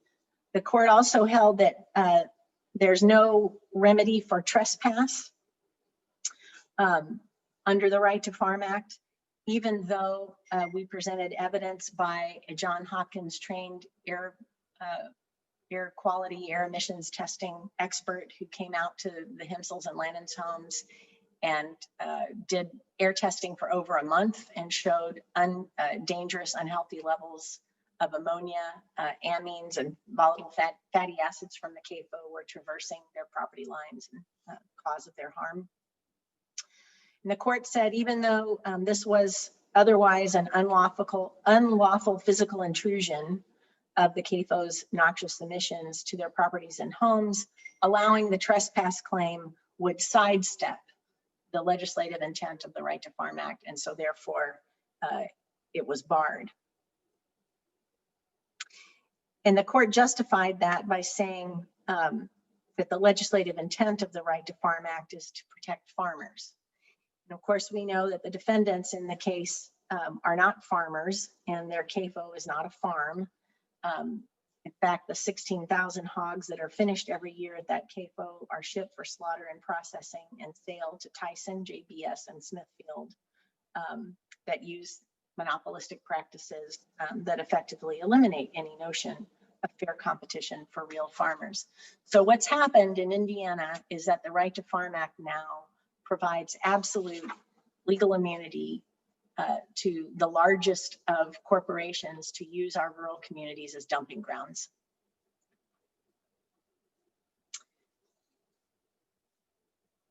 So we appealed the Court of Appeals decision to the Indiana Supreme Court.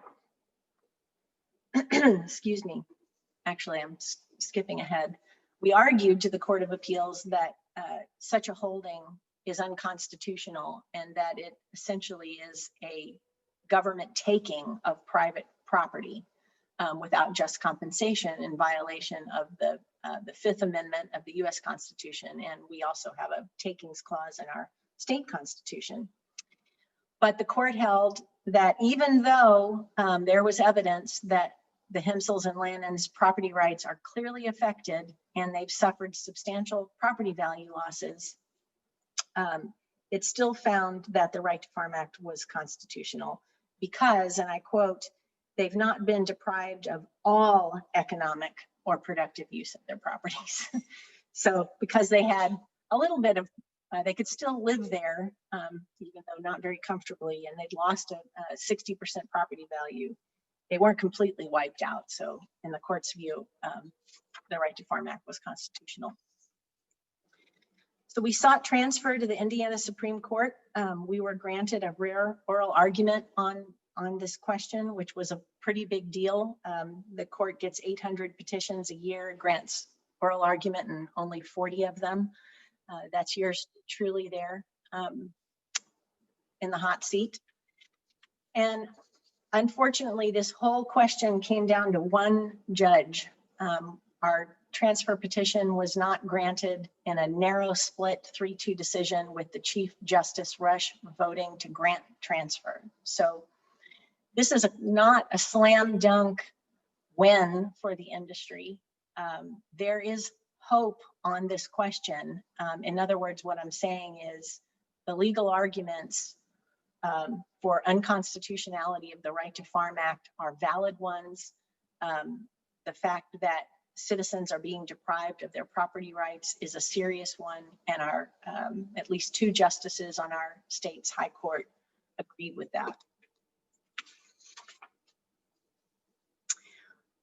We then filed a cert petition with the US Supreme Court asking the court to review the case because the Court of Appeals decision is at odds with longstanding Supreme Court precedent confirming that when a law requires an owner to suffer an ongoing physical invasion of property, no matter how minor the invasion, it must provide just compensation because the right of exclusive possession is perhaps the most fundamental of all property interests. And that's a quote from a US Supreme Court decision in Loretto v. Teleprompter. Unfortunately, as was not unexpected, the High Court declined to take the case.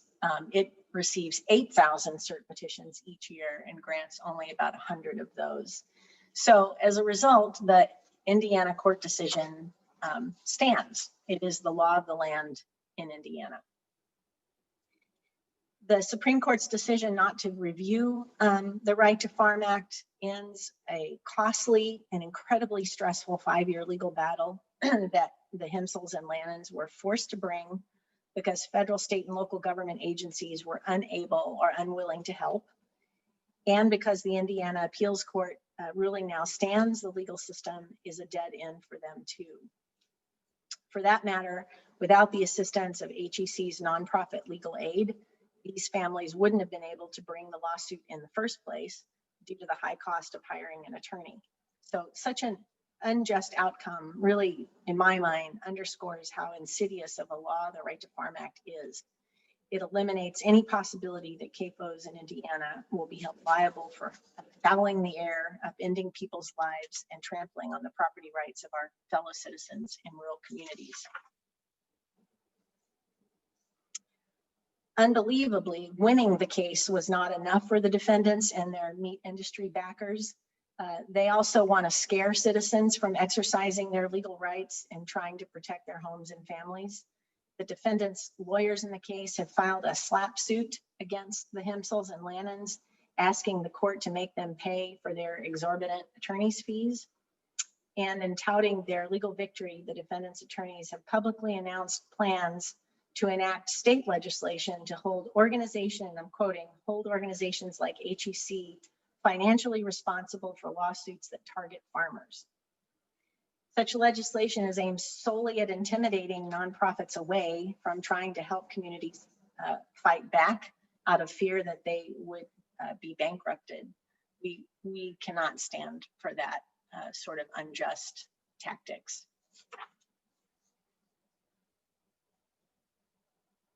Instead, as I'll talk about in a minute, we're going to need to call on state lawmakers to first reject this unfair and incredibly perverse effort and urge them instead to restore the property rights of rural Hoosiers and pass common sense environmental protections to prevent Indiana's countryside from becoming a dumping ground for the meat industry. All right, so what can you do? How are we doing on time? Oh, we're good. Okay. So I have a few call to actions. Call to action 1 is to demand common sense state regulatory reform. And let's be specific. What does that mean? We want to demand our state lawmakers to give IDEM the authority to deny a permit to build or expand a CAFO or a CFO to protect human health and the environment from the operation's air emissions. This is authority that the agency does not have right now. We need legislation that imposes greater setbacks, at least a mile, from residences, schools, businesses, churches, parks, and other public places. Or, if such a setback isn't possible, require the developer to fairly compensate impacted property owners. There's just simply no reason this can't happen. The industry claims that, you know, that this 1 mile setback would not allow it to build CAFOs anywhere. Okay, well, if you're going to build a CAFO right next to where established people live, then you ought to be required to compensate them fairly for their loss. We should demand legislation that sets air pollution limits for CFOs and CAFOs. We also should demand legislation that includes a public nuisance provision that would allow IDEM to revoke a permit if a CAFO or a CFO becomes a public health or environmental threat or a nuisance to its neighbors.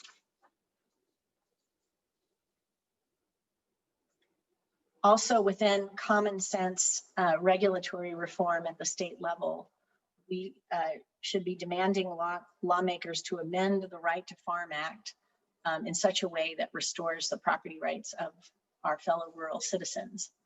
And so the way we would do that, the law should be amended to make clear that a decision to turn cropland into a polluting factory farm is a significant change that removes the immunity protections. Require developers to use reasonable care in deciding where to build their factory farms, such that irresponsibly siting one would remove the Right to Farm Act's protections. And we must reject any attempt at attorney fee shifting type legislation aimed at scaring citizens and their attorneys from seeking relief in court when a factory farm causes harm. All of this is in the citizen guide, by the way. The legislative session is coming up. So these are pretty specific demands that if lots of lawmakers hear from us, they'll start to take it seriously. Everything you need to know to do that is on the Hoosier Environmental Council's Bill Watch 2021 page. Please pay attention to that. Session starts on January 4th, 2021. When it begins, we'll be spotlighting important bills and calls to action on this page. For real-time updates, make sure to follow us on Facebook and Twitter. And to find your state legislators, you can go to that link.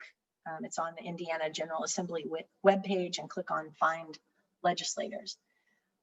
So this is super key.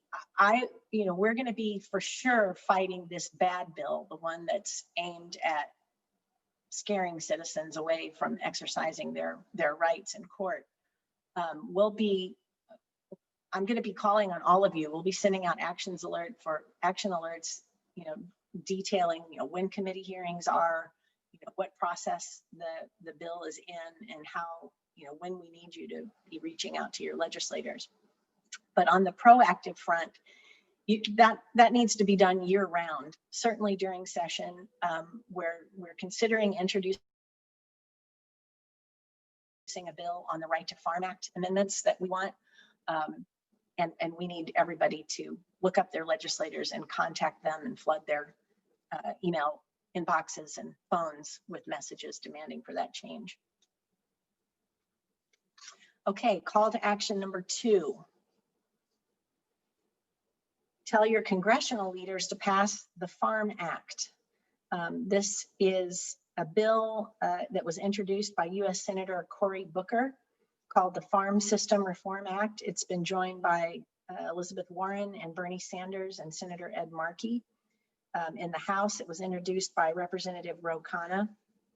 The legislation is supported by more than 300 sustainable farm groups, animal welfare, and public health organizations, including HEC and the Indiana Farmers Union.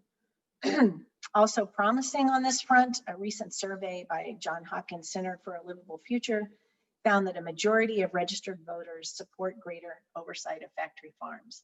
So yes, it's a long shot in our current political climate, but it's not impossible. And again, legislators have to hear from us or they don't know what we want. So what would this legislation, if it passed, would be a game changer. Here's what it would do. It would strengthen our antitrust law to crack down on the monopolistic practices of multinational meat packers and corporate integrators.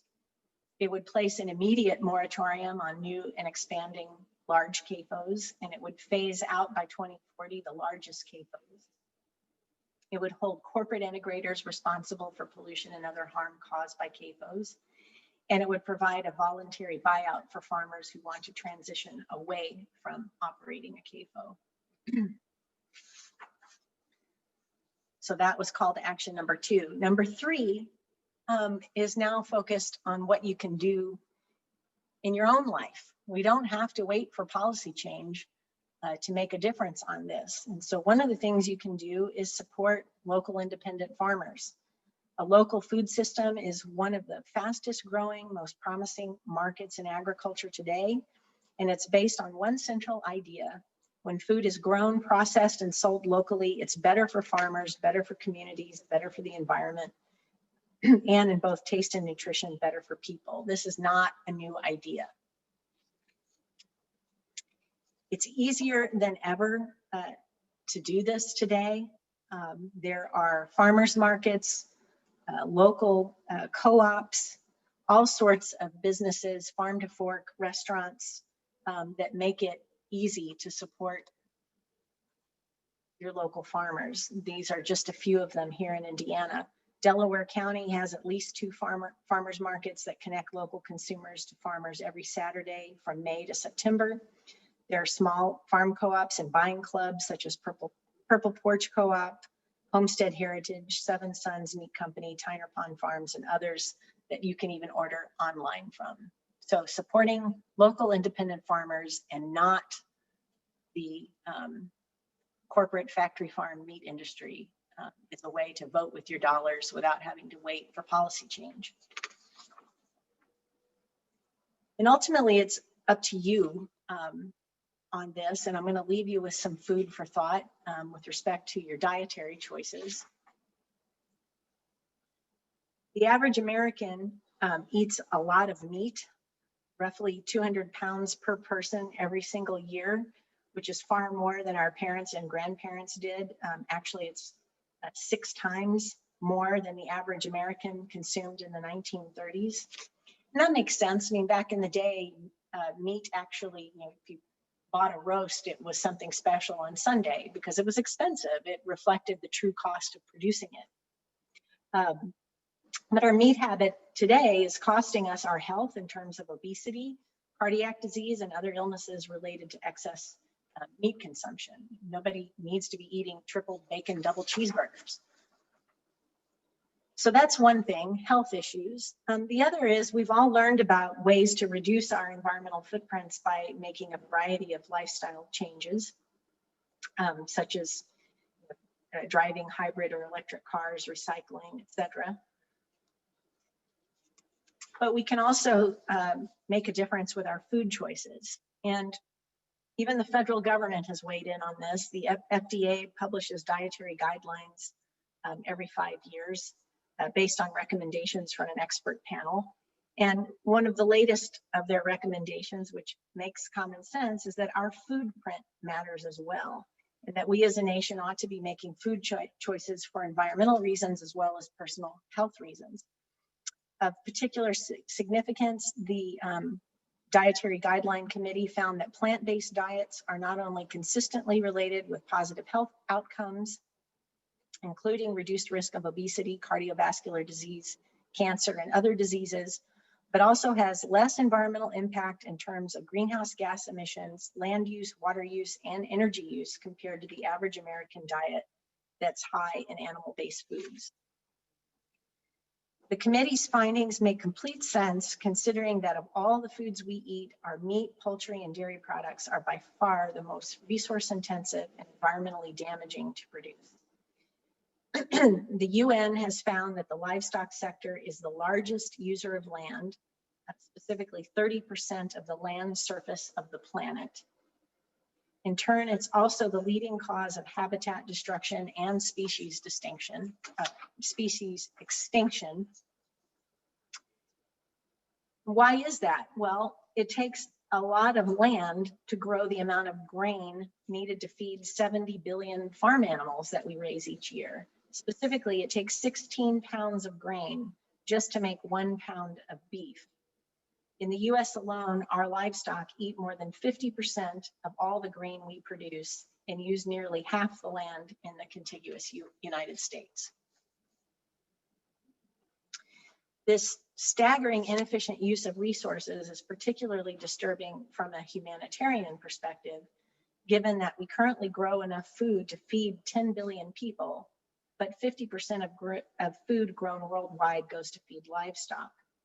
And 82% of starving children live in countries where food is grown to feed livestock that are eaten by people in Western countries. In fact, 15 times more protein can be produced on a given area of land by growing plants for direct human consumption rather than feeding it to livestock. Raising 70 billion animals every year requires a lot of water too. Animal agriculture is responsible for nearly 30% of all freshwater consumption in the world and nearly 50% of water used in the United States. As this slide shows, it takes more than 2,400 gallons of water to produce 1 pound of meat versus 1 pound of wheat only takes 25 gallons of water to grow. The 70 billion animals and their waste also generate tremendous quantities of dangerous air pollution, including greenhouse gases that contribute to climate change. As I said before, that's more than our entire transportation sector. So if you care about reducing your environmental footprint, one of the most impactful things you can do is at least reduce your consumption of meat, poultry, and dairy. And here, just to give you some figures about how much of an impact that would have.